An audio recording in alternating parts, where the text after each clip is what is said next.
In the functional medicine model, this patient came to me with very bad digestive disorders, a whole life of chronic irritable bowel syndrome, diagnosed as Crohn's disease, 10 feet of her intestine taken out approximately 10 years ago.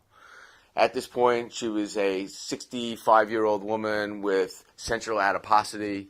What we did is we did a very thorough evaluation. I put her on a couple of very key nutrients, including a medical food that was very anti-inflammatory and very soothing and healing to the gut.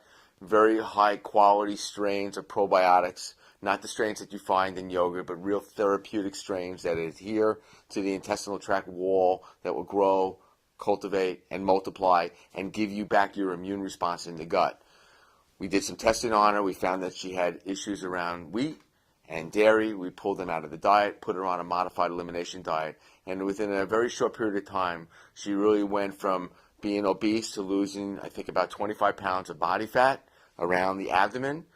Felt a lot better, no gastrointestinal distress anymore. So here's a patient that did very well by doing two things: getting rid of things that she was intolerant to, and then putting in some really good repair nutrients like glutamine and aloe and curcumin and turmeric and good probiotics and liquid fish oils that are very anti-inflammatory to the gut, as well as some of these proline-rich polypeptides and colostrum, which I found to be very beneficial for patients.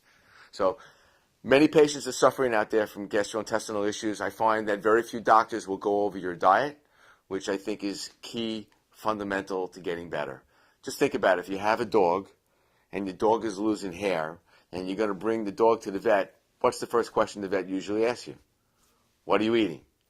So I think that that's a good question, and a good place to start up with a lot of my patients is, what are you consuming that got you into this position in the first place? And then as a patient, you'll work with me in teamwork, and I'll be able to guide you, and if you followed my advice, you will get better.